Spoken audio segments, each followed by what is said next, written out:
Hey guys, what is up? Welcome to another video on my channel, HAIRLICIOUSLY. If you guys are new to this channel, make sure to hit that subscribe button. I will be talking about a lot of different types of hair loss topics, hair transplants, upcoming hair loss medications, and just anything pertaining to hair. So please make sure to subscribe. Now in today's video, I wanted to talk about something that isn't really discussed that often. A lot of people don't really truly know how corrupt the hair loss industry or the hair transplant industry really is.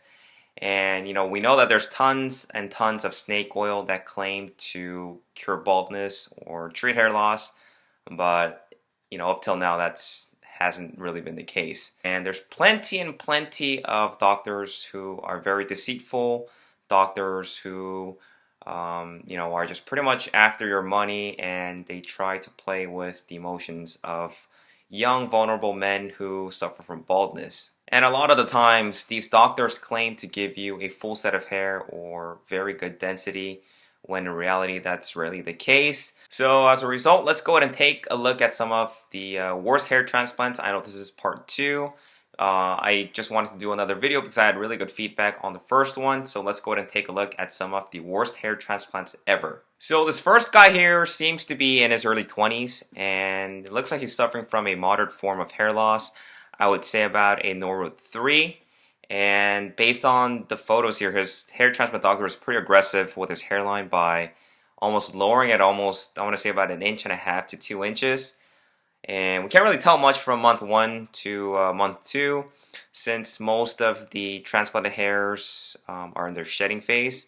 And then we move on to month 3, which seems to show a lot of the recipient hairs that are growing in the hairline, but it still looks pretty bad in terms of density. There's really low density right there.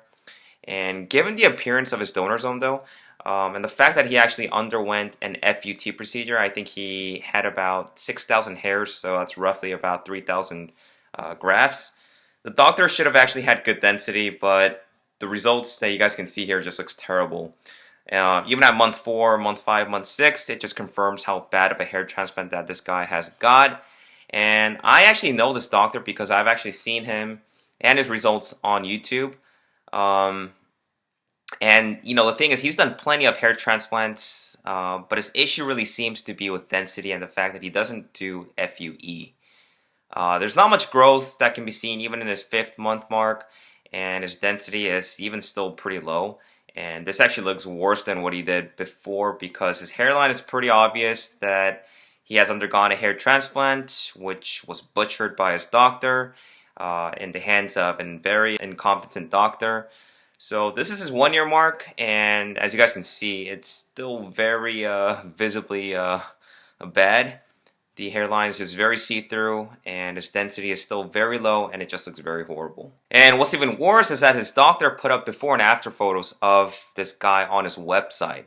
And for those who are actually lurking on hair transplant doctors' websites, at first glance, the results might look remarkable, as if this patient received a full set of hair through one single hair transplant. But in reality, this is just a disguise that is also a big problem when it comes to a lot of the hair transplant doctors.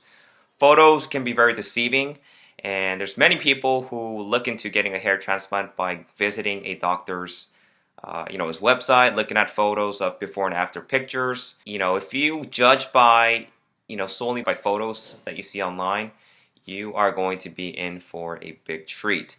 This is a very big mistake because a lot of doctors who do this are very deceitful, and this is actually a tactic that a lot of doctors use. Now, this particular doctor that actually gave the hair transplant to this patient, he also used Skype to follow up on, their post-op. And a lot of the times, Skype isn't really the best thing to do to fully assess a person's post-op results, because Skype, the connection's bad, the lighting might be bad on the other side, and if there's no good lighting, that can also create a false illusion of density. You're not seeing the actual results or the lack of results of a hair transplant. A good hair transplant doctor would post up clear photos under good lighting where you can actually see the hairline up close without any type of alterations to the photos or the images. There's no photoshopping or anything like that. And I'm pretty sure there's a lot of doctors who actually would Photoshop, alter the photos to make it look as if the results are spectacular. So you really want to be careful when you solely just try to look at photos online that you see. Make sure to utilize a lot of the good forums that we have, a lot of the feedback from people who have actually undergone hair transplants from reputable doctors. Okay, moving on. So this photo here is a guy that is a Norwood 6 who had 2 previous strip surgeries, which just, as you guys can see, just came out horrific. It lacks density, and given the way that his low hairline was designed with his pretty advanced stage of hair loss, this guy's scalp is just screaming hair transplant. And that's not what a lot of people want, because when you do get a hair transplant, you want to make it unnoticeable to the people around you. Now, in this guy's case, it's very impossible to pretty much give good coverage given the extent of his hair loss, but notice how his FUT scars have stretched out, further diminishing his donor zone. This next patient here has also gone a hair transplant in the hands of the wrong doctor. Multi-grafts were implanted improperly on his hairline, with density almost just being non-existent. And I'm pretty sure that even I could have done a better job implanting grafts on this guy's scalp. But the backstory is that this guy had 1 strip surgery via FUT and was left with a pretty diffused and a very pluggy looking result. The next patient here also had 2 unsuccessful FUT procedures in the past. Just look at how unnatural his hairline is, and also the lack of density, especially on the temple area.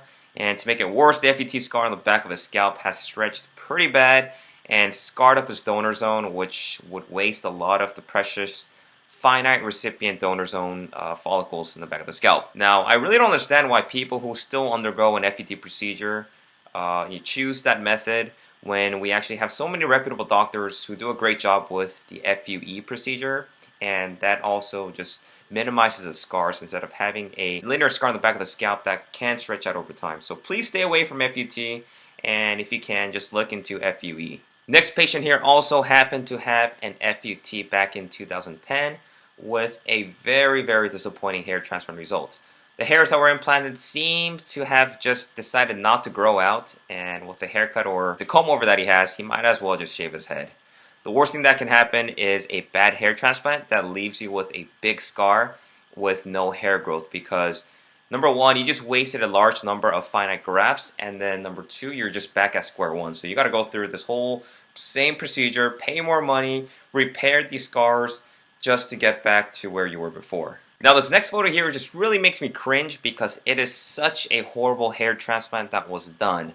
This patient had 1 hair transplant back in 2001 that gave him rows and rows of compressed multigrafts in what just looks like a horrible attempt to rebuild the hairline. The recipient area slits look so huge that the grafts look as if they might just slide out if you were to just go ahead and pluck them out. And last but not least, this patient also seems to have a big problem with achieving good density. Now, achieving density is actually one of the main concerns with a lot of people, because density is required to give you a full illusion of hair.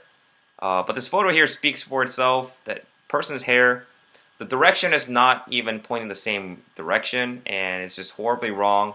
And this is so noticeable that this guy has had a very, very horrible hair transplant.